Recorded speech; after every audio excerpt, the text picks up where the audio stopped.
నిత్య పూజలివివు నేరిచిననోహో ప్రత్యక్షమైనట్టి పరమాత్మునికి నిత్య పూజలివివో.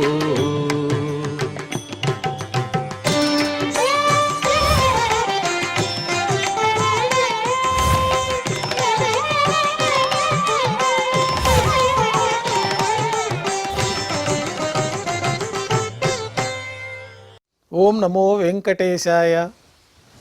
ఈరోజు బుధవారము, శ్రీ క్రోధినామ సంవత్సరము, ఉత్తరాయణము, శిశిర ఋతువు, పాల్గొన మాసము, శుక్లపక్షము, త్రయోదశి తిథి, మఖా నక్షత్రము, మార్చి 12, 2025.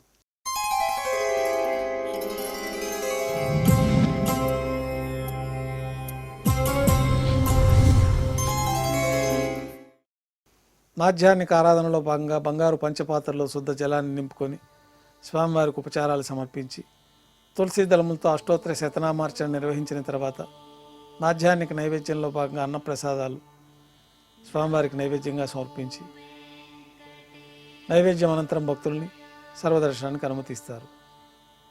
ఉభయ దేవేరులతో శ్రీ మలయప్ప స్వామివారు బంగారు తిరిచిపైన వేంచేస్తారు.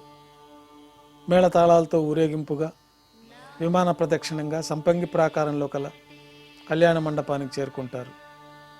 కళ్యాణోత్సవం ప్రారంభమవుతుంది.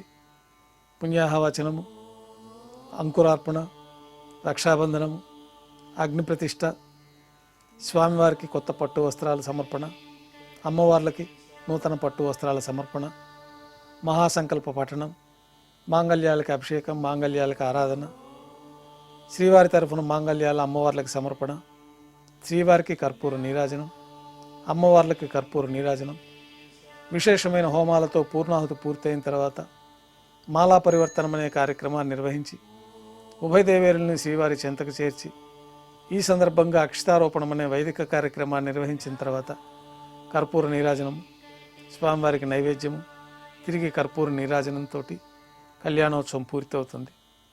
కళ్యాణోత్సవం భక్తుల దర్శనం అనంతరం శ్రీదేవి భూదేవి సమేతంగా శ్రీ మలయప్ప స్వామివారు బంగారు తిరిచిపైన వేంచేస్తారు. మేళతాళాలతో ఊరేగింపుగా ధ్వజస్తంభం వద్ద కల అద్దాల మండపానికి చేరుకుంటారు. వేదపారాయణ నడుమ ఊంజల సేవ నిర్వహించుకొని కర్పూర నీరాజనంతో ఊంజల సేవ పూర్తి అవుతుంది. ఈరోజు తెప్పోత్సవాల సందర్భంగా శ్రీవారి ఆలయంలో ఆర్జిత బ్రహ్మోత్సవం, సహస్ర దీపాలంకరణ సేవ రద్దు చేయబడి ఉన్నది. 4వ రోజు తెప్పోత్సవాల్లో భాగంగా ఉభయ దేవేరులతో శ్రీ మలయప్ప స్వామివారికి విశేష తిరువాభరణాలతో అలంకరణ జరిపి మేళతాళాలతో ఊరేగింపుగా తిరువిధి ఉత్సవం జరుపుకొని తెప్పలపైన వేంచేస్తారు.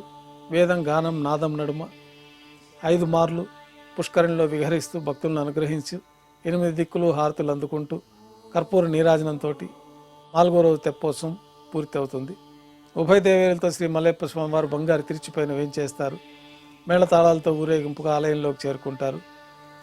నైవేద్యం పూర్తయిన తర్వాత గర్భాలయంలో వేంచేస్తారు. వెంటనే రాత్రి తోమాల సేవ ప్రారంభమవుతుంది.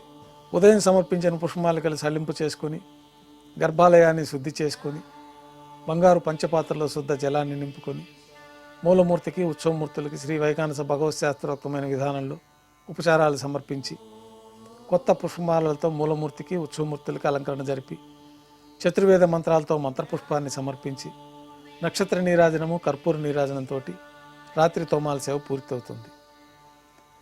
తులసి దళములతో అష్టోత్తర శతనామార్చన నిర్వహించిన తర్వాత రాత్రి నైవేద్యంలో భాగంగా అన్నప్రసాదాలు, పన్యారాలు, దోశ, ఘంటానాదం మధ్య నైవేద్యంగా సమర్పిస్తారు. త్రివిశ నైవేద్యం పూర్తయిన తర్వాత భక్తులని సర్వదర్శనానికి అనుమతిస్తారు. కొద్ది విరామం తర్వాత ఏకాంత సేవలో భాగంగా రాత్రి సమర్పించిన పుష్పమాలికలు సళ్లింపు చేసుకుంటారు. గర్భాలయాన్ని శుద్ధి చేస్తారు. బ్రహ్మ తిరువారాధన కోసమై బంగారు బిందెలోని తీర్థాన్ని సమర్పించి ఏకాంత సేవలో భాగంగా కౌతుకబేరమైన శ్రీ భోగ శ్రీనివాసమూర్తి వారిని బంగారు పట్టు పాన్పు పైన వేంచేపు చేసుకొని ఈ సందర్భంగా స్వామివారికి దారోష్ణమైన గోక్షీరము, జీడిపప్పు, ద్రాక్ష, కలకండ కలిపిన మిశ్రమాన్ని నైవేద్యంగా సమర్పించి కర్పూర నీరాజనంతో ఏకాంత సేవ పూర్తి అవుతుంది. ఓం నమో వెంకటేశాయ.